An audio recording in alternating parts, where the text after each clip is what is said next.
Hello les amours. Eh bien, me revoilà. Vous pouvez pas trop voir le temps qu'il fait dehors, mais il fait très très très très très beau avec une température de -17 degrés. Il est, je sais pas quelle heure est-il, il est 9 h du matin, je crois, 9 h 30, je sais pas exactement. Donc, il fait froid. Il fait froid, je pense que -14 au plus haut, je crois, de la température d'aujourd'hui. Donc, je vous souhaite à toutes une très très très bonne fête. Je ne savais pas que c'était la fête des mamies, bien sûr, et on me l'a souhaité. Donc, du coup, je vous souhaite à toutes une très bonne fête. J'espère que vous avez la chance, parce que je sais qu'il y en a beaucoup parmi vous qui n'ont pas cette chance, mais j'espère que vous avez la chance de pouvoir voir vos petits-enfants. Et en tout cas, qui vous souhaite la bonne fête, en tout cas, même s'ils sont loin de vous, qu'ils aient un petit mot d'amour pour vous. Voilà, en tout cas, moi, je vous la souhaite, parce que je sais qu'il y a énormément de mamies parmi nous, et je vous souhaite vraiment une très bonne fête. Voilà, ça c'était la phrase du jour, on va dire. Bonne fête. Bon, bah écoutez, donc, je me dois de vous raconter ce qui s'est passé pour mon voyage. Alors, rien de grave, absolument rien de grave. Le voyage en lui-même s'est super, super bien passé. Vraiment très, très bien. Pas une seule, vraiment pas une seule turbulence, rien du tout. Je bouge pas trop parce que ça fait des différences de couleurs. Pas une seule turbulence, rien. Tout s'est très, très bien passé. C'est quand je suis partie. Oh, il faut pas que je bouge, hein, parce que sinon ma caméra, là. Lorsque je suis partie de Nice, tout bien, tout, j'arrive à Paris, j'avais juste le temps d'aller à la porte d'embarquement sans attendre vraiment très longtemps. J'ai attendu quoi, une demi-heure, pas plus. Et là, déjà, il y avait la queue pour rentrer dans l'avion et ça a duré énormément de temps. Donc moi, qu'est-ce que j'ai fait? Des contracts, quoi, hein. J'ai ma place attribuée, je suis rentrée parmi les dernières. Et lorsque je suis rentrée dans l'avion, j'ai eu la surprise que tous les trucs à bagages, là, je sais plus comment on dit, comment on appelle, les casiers pour mettre les bagages, étaient pleins. Mais quand je dis plein, je n'ai pas pu mettre mon blouson dans le truc à bagages. Et là, ça a commencé à être la panique. Lorsque je suis rentrée dans l'avion, il y avait deux hôtesses, comme d'habitude, hein, à l'entrée, qui vous souhaitent la bienvenue et qui disent, une, elle dit à l'autre, j'étais là, hein, je l'ai entendu de mes propres oreilles, elle dit à l'autre, les bagages c'est comment? Elle dit, ben c'est fini, c'est mort, quoi, il n'y a plus de place. Au lieu d'arrêter les gens et de dire, voilà, on ne peut plus, les trucs à bagages sont pleins, je sais plus comment, les coffres à bagages, voilà, je crois que c'est ça, les coffres sont pleins, laissez-nous votre bagage avec votre nom et tout. Non, non, ils ont laissé rentrer tout le monde, enfin, plus personne ne pouvait s'asseoir, parce que évidemment, moi, j'ai pas pu m'asseoir, puisqu'il y avait déjà à côté de moi, il y avait, comment dire, je pouvais pas prendre, il y avait aucun espace entre mon fauteuil et le fauteuil de devant. On touchait les genoux, hein. C'est simple, pourtant moi je suis pas grande, hein. Je touchais les genoux, donc il y avait plus d'espace du tout. Et il n'y avait pas d'espace du tout, je veux dire. Et là, donc, qu'est-ce que je fais? J'ai une petite valise toute petite, hein, elle n'est pas grande. C'est une valise exprès pour emmener dans l'avion. Et où j'avais tout dedans, enfin mes médicaments, pour écrire, tout ça, quoi. Et, euh, et là, je pouvais pas m'asseoir, puisque qu'est-ce que je fais de ma valise? Je pouvais pas la laisser en plein milieu et tout. Donc, comme j'avais réservé vraiment une place tout devant de l'avion, bien ce que j'ai fait, c'est que je suis restée debout sur le côté, et les gens continuaient à rentrer, sauf que les gens ne pouvaient pas mettre leur bagage, donc plus personne ne pouvait rentrer. Enfin, c'était une panique de folie. Donc là, ils disent à tous les gens, ils disent, venez retournez tous au début de l'avion et on va prendre vos valises. Vous voyez l'intelligence. Alors que quand tu rentrais, la femme, elle a dit, il n'y a plus de place dans les coffres. Ok. Donc, là, tout le monde retourne. On parle quand même d'une cinquantaine de personnes. Hein. On est bien d'accord, hein, c'était pas une ou deux personnes, c'était une cinquantaine de personnes. Là, tous les gens retournent au début de l'avion. Donc, bon, moi, je laisse mon bagage. Il y a le nom dessus et tout, hein, donc pas de problème. Et tout le monde, plus ou moins, retourne s'asseoir. Sauf que là, je commence à entendre crier et tout. Et en fait, ce qui s'est passé, c'est que les gens ont laissé leurs bagages, mais que, comme ils les mettent en soute, ces bagages, ils sont obligés de mettre le tag dessus. Donc, avec le nom de la personne, avec le numéro de siège et tout, quoi. Et donc, là, ça a été, mais vraiment, le top du top. Là, ils ont rappelé tous les gens à revenir pour identifier leur bagage, pour pouvoir mettre le petit truc. Ben, vous savez, si au cas où ils vous perdent votre bagage, que vous ayez le numéro, quoi. Voilà. Tout ça, ça a duré 1h30. Ça criait dans tous les sens. Les hôtesses, il y a même le capitaine qui est venu. Enfin, un bordel, je vous dis même pas. J'ai jamais vu ça, jamais. Pourtant, je pense avoir voyagé avec des plus petites compagnies que Air France et tout. Mais alors, mais un truc de malade, quoi. Comment on peut se laisser déborder? Vous savez qu'il n'y a plus de place, laissez plus rentrer les gens avec leur bagage, quoi. Vous les arrêtez, vous demandez le nom, vous demandez tout, et là, vous leur donnez le ticket et votre bagage. Ben, moi, c'est ce que ça m'est déjà arrivé. Donc, je sais exactement comment ça se passe. Non, là, c'était... donc, imaginez-vous, ça a duré 1h30. Hein, ça n'a pas duré 5 minutes. Hein, 1h30, et là, il faisait 38 degrés dans l'avion. 38 degrés. Ils ne pouvaient pas mettre l'air conditionné parce qu'il n'y avait pas d'électricité, soi-disant. Voilà. Donc, ils ne pouvaient pas mettre l'air conditionné. Ok. Donc, au bout d'1h30, voilà, oui, bon, excusez-nous pour ce retard, machin et tout. Ok. Donc, on démarre. Là, on redescend à une température de 15 degrés, quoi. Enfin, bon, bref. Je passe les détails. Et vous croyez que le capitaine se serait excusé pour ce manque d'organisation, parce que c'est vraiment leur faute, hein, parce que déjà, toutes les compagnies, maintenant, elles vous laissent plus rentrer avec 50 bagages, elles vous laissent plus rentrer avec des gros bagages et tout. Donc déjà, c'est une faute professionnelle. Mais en plus, 1h30 de retard, s'il vous plaît. Hein, d'accord? Donc, excusez-vous. On a quand même enduré pendant 1h, plus d'1 heure, parce qu'au début, il faisait pas aussi chaud, évidemment, hein, mais une température de 38 degrés. Et là, pas un verre d'eau, rien. Rien. Ils nous ont laissé pendant plus d'1h15, je crois, 1h30, pour nous servir le repas évidemment, à 4h30 de l'après-midi, hein, heure locale. Hein. Voilà. Donc, je sais pas, il arrive un truc comme ça, vous demandez à votre staff de passer avec une bouteille d'eau et des gobelets, comme ça se fait dans tous les avions, de nuit ou de jour. J'ai voyagé les deux, j'ai voyagé avec plein de compagnies, et ils vous emmènent un verre d'eau avec une bouteille, et ils vous servent au fur et à mesure. Voilà, le minimum, quoi. Donc voilà, bon après, ça s'est très très bien passé, hein. Il y a eu aucun problème et tout, hein, mais j'avoue que ça a été assez compliqué parce que tout le monde était un peu sur les nerfs. Mais sinon, après, très bien, je suis arrivée à Montréal avec 1h30 de retard, et puis, ça a fait l'affaire, hein. Ça a fait l'affaire, c'est mon cousin qui est... Et voilà. Donc, si vous voulez, je suis très déçue d'Air France, quoi. Parce que ça fait très longtemps, mais très très très longtemps que je prends plus Air France, et je reprendrai plus Air France. Voilà. Je préfère voyager un peu plus cher avec Air Canada, ça me convient très bien. J'ai voyagé avec Air Canada, avec British Airways, avec plein de compagnies, mais j'ai jamais vu ça. Parce qu'après, il faut savoir qu'une fois qu'ils vous ont servi le repas, ils ne repassent pas. Hein. Donc, vous n'avez plus à boire, plus rien. Ok? Voilà.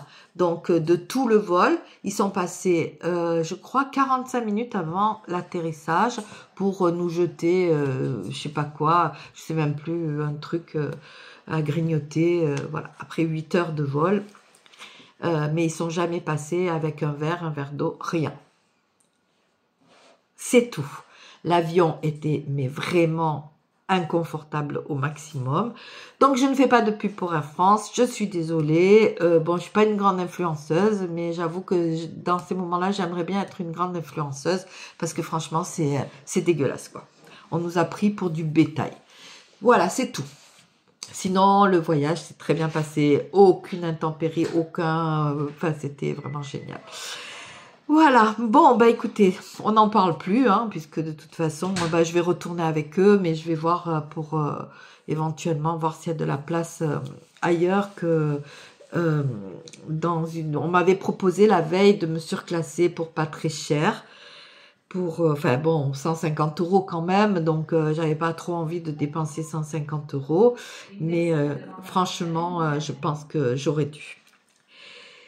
Voilà, ben c'était juste une aparté, tout le monde voulait savoir ce qui s'était passé, rien de grave, mais j'avoue que avec tous les voyages que je fais, ben ça fait bien longtemps que ce genre de choses ne m'arrivait plus.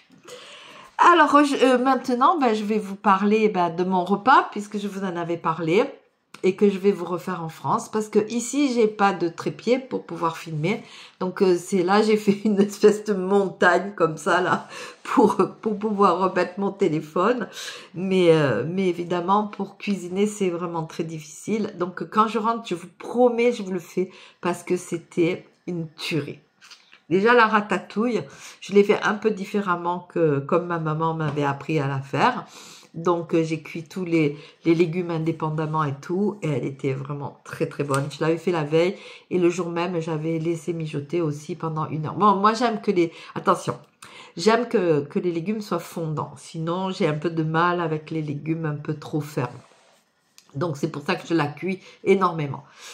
Et ensuite, mon gigot, je suis désolée pour les végétariens ou les végétaliens, mais mon gigot des 7 heures, oh mon Dieu, c'était, mais vraiment, c'est pas, franchement, j'avais peur de le rater quand même, parce que bon, un gigot quand même, voilà quoi. Et vraiment, j'avais peur de le rater, et c'était, mais il n'en est pas resté, hein, je peux vous dire qu'il en est resté juste une part pour la personne qui n'avait pas pu venir. Et franchement, c'était trop, trop bon. Vraiment. Et je vais le refaire là, comme Pâques arrive et tout. Donc, je vais le refaire très, très vite. Voilà. Donc, pour ça, c'est noté dans mes prochaines vidéos dès que je rentre. Enfin, dès que je rentre. Vous m'avez compris, hein. Quand je rentre, on va dire. Après, dès que je rentre, ça va être un peu compliqué parce qu'évidemment, j'ai les enfants directs. Mais je vais essayer de vous faire quelques DIY ici quand même, si je peux. Voilà. Et ensuite, je vais vous montrer ce que j'ai acheté. J'ai pas acheté grand-chose, hein, mais je me suis gâtée quand même. Alors, évidemment, regardez ce beau carnet avec des fraises. Voilà. Donc, je l'adore, hein, je l'adore. Donc là, je vais écrire, j'écris des phrases du jour et j'écris, je vais écrire tout, comment dire, j'ai certaines, donc des camarades qui me laissent leurs noms, leurs adresses, tout ça, donc je note tout là-dedans, les adresses, parce que des fois si je veux envoyer une carte ou un truc comme ça, donc je le note là-dedans, et puis ce que j'ai envie en fait. Moi j'aime, c'est joli parce que la couverture on dirait un peu comme du cuir en fait. Voilà, je le trouve, oh mince, je le trouve trop beau. Et après, alors là je me suis acheté, je pense que ça sera plus comme un journal. C'est un papier recyclé. J'adore. Je vais essayer de peindre, de faire des dessins et tout. Donc là, c'est comme ça, là. Je me rapproche pas trop, ça va devenir noir. Et ça, c'est du papier recyclé. Alors, on me l'a pas fait cadeau, hein, je vous le dis. Il était relativement cher. Je crois qu'en euros, il devait coûter quand même dans les 16 €. Mais je vais m'en servir comme d'un journal. Donc, et en faisant des dessins dessus et tout. Voilà, j'écris des pensées, j'écris des choses comme ça. Voilà. Après, ici, il y a un magasin, je ne vous l'ai pas encore filmé parce qu'il est très grand. Et ça s'appelle Winners. Et c'est comme c'est un magasin, c'est comme en Amérique pour ceux qui connaissent Marshall. En fait, c'est la même compagnie que Marshall. Donc, vous trouvez toutes des choses dégriffées, des vêtements, des trucs de déco, enfin de tout, de tout, de tout. Et des plats, enfin, vraiment il y a de la déco, il y a de tout. Et là, je me suis pris ce moule à glaçons. Oh, mais mince alors. Avec le contre-jour, voilà. Je me mets comme ça, je suis désolée, hein, mais parce que je veux pas qu'on voit chez mon cousin. Donc, c'est pour ça que je me mets face, enfin, dos à l'extérieur. Je sais, j'aurais pu me mettre ailleurs, mais c'est très, il y a beaucoup de choses chez lui, donc je veux pas qu'on voit. Donc, voilà. Donc, j'ai pris ce moule pour faire des petites fleurs, pour faire avec ou du plâtre ou de la pâte autodurcissante, bien sûr. Que j'ai payé, ça c'était chez Winners, donc j'ai payé ça 7 €. Mais il y a beaucoup de moulins quand même. Hein. On peut faire des glaçons, bien entendu. Hein. Après, j'avais pris ces petites serviettes. Ça c'est chez Ikea. Oh, voilà, juste coloré. C'était à 1 € et quelques. Hein. C'était chez Ikea. J'ai pris ces... ça, c'était chez Ikea. Ikea aussi? Oui, chez Ikea aussi. Voilà, des manettes parce que j'en ai pas pour chez moi. Donc, j'ai pris avec des oranges. Il n'y avait pas de fraises, hein, alors j'ai pris des oranges.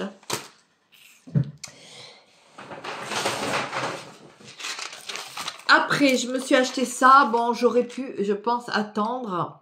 Et une copine, mon amie m'a dit, oui, tu aurais dû attendre et tout. Et je suis sûre que sur Temu ou quoi, bah, comme ça vient de Chine de toute façon. Non, Taïwan, pardon, excusez-moi. Vous savez, c'est pour mettre la pâte dedans. Mais ça, je vous ferai les démos quand je rentre, bien entendu, parce que je ne vais pas acheter de la pâte ici. Donc, vous voyez, il y a les petits trous, il y a les carrés, il y a tout. Et je pense que c'est bien pratique pour faire certaines choses. Donc, et oui, je l'ai payé 18 € à peu près. Hein. Et après, j'ai trouvé ça. Et ça, je suis mais trop contente. J'ai trouvé ça chez Dollarama. Donc, Dollarama, c'est comment on peut dire? C'est pas tout à 1 $. Hein. C'est pas tout à 1 $. La preuve, c'est que ça, je l'ai payé 1,50 $. Et ce sont... vous savez, pour faire les boules à facettes, ce sont des autocollants. En fait, je vais vous montrer, parce que j'en ai ouvert un, parce que je vais vous montrer ce que j'ai fait avec. Voilà. C'est vraiment des miroirs, c'est des tout mini miroirs. Ah ben là, vous voyez mon montage, c'est pas trop bien. Donc, vous voyez, ce sont des tout petits miroirs. Et derrière, vous avez un collant, vous le défaites. Et après, vous pouvez couper les bandes. Et ça se défait très facilement. Hein. Voilà. Mais, non pas mais, non c'est génial. Là j'ai pris en doré, c'est ce que je voulais vous dire. J'ai pris en doré parce que en fait pour le repas que nous avons fait l'autre soir, j'ai pris un vase en zinc, toujours chez Dollarama à 1 $. Et j'ai mis les facettes comme ça dessus. Et je trouve ça trop beau. Et j'ai fait un bouquet, pareil, j'ai pris les fleurs chez Dollarama et c'était dans ces couleurs-là. Donc j'avais les serviettes et tout assorti, c'était assez joli. Voilà. Donc tout ça pour vous dire que ça, je sais pas s'il y en a chez, j'en ai jamais vu moi. Mais c'est vrai, ce sont vraiment des miroirs, c'est pas du plastique, rien du tout. Hein. C'est vraiment des petits miroirs. Donc voilà. Et ça, je vais en prendre plein, mais moi, je vais les prendre argentés aussi. Ah, quoique. Non, je vais en prendre des dorés aussi, parce que chez moi, j'ai pas mal de dorés aussi. Je sais pas. Enfin, bref. Là, il m'en reste une grande planche comme ça. Et c'est grand, hein. Regardez. Super grand. Et vous voyez, c'est vraiment des miroirs, parce qu'on voit vraiment dedans. Et là, bah, je vais en prendre argenté. Bon, 1,50 $, ça fait à peu près... Bon... 1 € chez nous à peu près, hein, je dis 1,10 € peut-être, je sais pas, enfin bon, on va pas faire les chouchous, là, les chichis. Et pour terminer, là où j'ai acheté mes carnets, il y avait des cœurs cerises un peu, voilà, donc je me suis pris ça pour mettre dans ma voiture. Et voilà les amours, je vous ai tout montré, je vais vous laisser parce que nous allons prendre notre petit déjeuner, parce que pour nous c'est l'heure du déjeuner et je sais que vous c'est l'heure du goûter, donc ne m'en veuillez pas pour ce retard, mais bon, décalage horaire oblige, hein, je vais pas filmer la nuit, donc voilà. Quoique je pourrais, parce que je suis levée à 5 h tous les matins, mais il n'y a pas de souci, je vais rattraper le décalage horaire. Et voilà, donc ça me fait très plaisir de vous retrouver aujourd'hui. Encore une fois, très bonne fête les mamies. Et puis, je vous dis que je pense à vous tout le temps, que je vous aime très très fort. Prenez soin de vous, prenez soin des gens que vous aimez et qui sont autour de vous.